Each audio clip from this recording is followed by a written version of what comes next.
In the beginning, our stickman had nothing but rocks, sticks, and an endless appetite. Life in the Stone Age wasn't easy. Imagine a skinny stick figure holding a giant stone, trying to smash open a coconut only to have it bounce back and knock him flat. Hunting mammoths?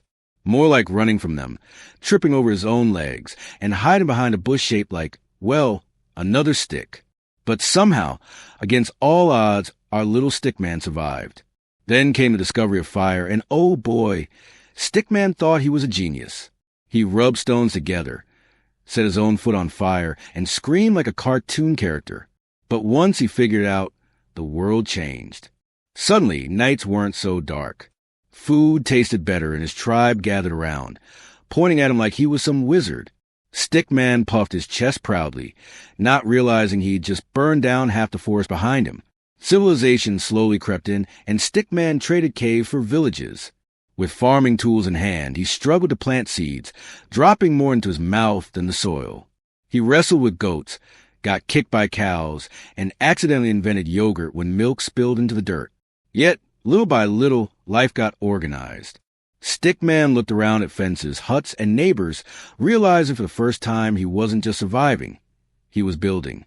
And then, bam, ancient Egypt. Stickman suddenly wore a fancy headpiece and held a crook and flail, posing like a pharaoh. He strutted around pyramids, bossing other stickmen to stack bricks higher.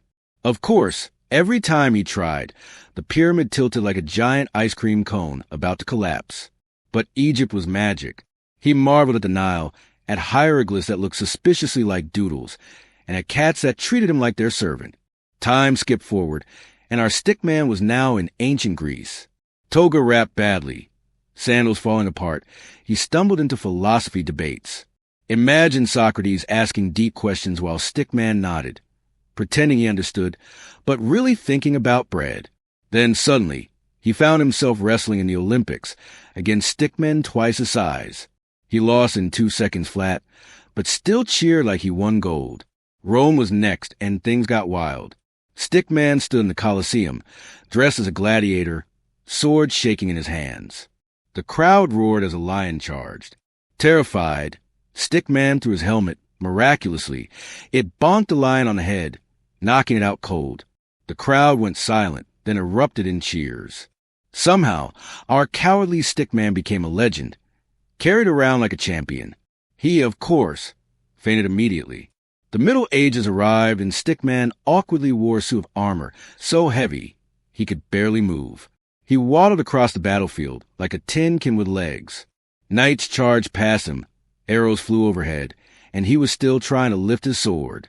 In the chaos, he tripped, rolled downhill, and accidentally knocked over an enemy commander. The war ended, and somehow, people sang songs about his heroism. Fast forward to Asia, and Stickman now donned a kimono and held katana. As a samurai, he bowed gracefully, then sneezed, stabbing the floor instead of drawing his sword. Training was rough. He swung a bamboo, missed, and sliced his own sandal. Yet, beneath the clumsy moves, something shifted. He found discipline, honor, and the calm of cherry blossoms falling. Stickman wasn't just surviving anymore. He was learning who he could be. Across the ocean, Stickman suddenly appeared among the Aztecs, covered in feathers, dancing awkwardly in rituals he barely understood. He stared wide-eyed at towering temples and tasted chocolate for the first time, instantly addicted.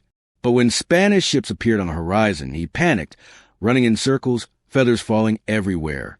History was changing fast, and Stickman realized not every chapter would end in celebration. The Renaissance brought art, science, and invention. Stickman grabbed a paintbrush, but his self-portrait looked like a potato with legs. He tried sculpting marble, but the statue collapsed into rubble. Then he discovered Leonardo da Vinci's sketches and, inspired, attempted to build a flying machine. With wings strapped to his arms, he leaped off a roof and, predictably, crashed face-first into the canal. Still, he laughed. Failure felt like progress. The age of exploration swept him onto a ship. Stickman clung to the mast, seasick for weeks, while explorers around him charted the globe. He stumbled off in the Americas, waving a flag like he'd discovered it himself, only to fall into quicksand 2 seconds later. Yet, for all his bumbling, he witnessed the vastness of Earth, the oceans, the stars guiding the sailors, and he realized the world was much bigger than he ever imagined. Then came the Industrial Revolution.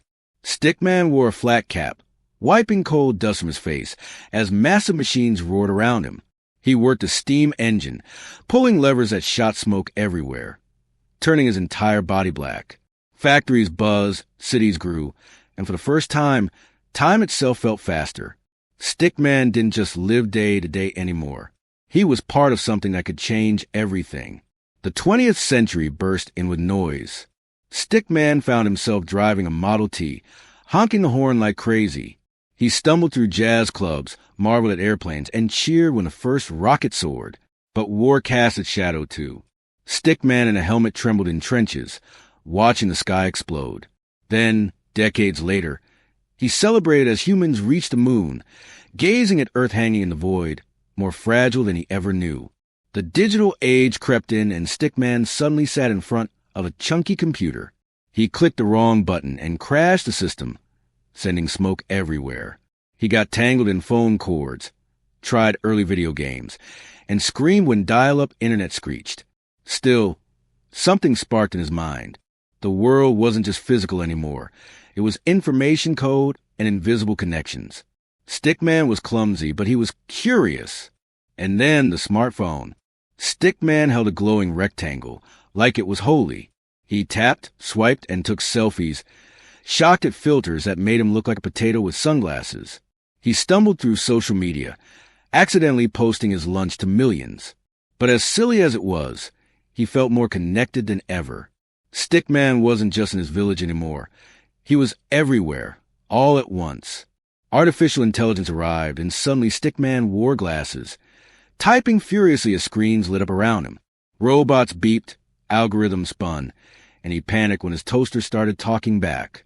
Yet, as he leaned into coding, he realized this was the greatest leap of all. From rocks to fire to AI, Stickman had come so far. He wasn't just surviving history anymore. He was shaping the future. But with progress came questions.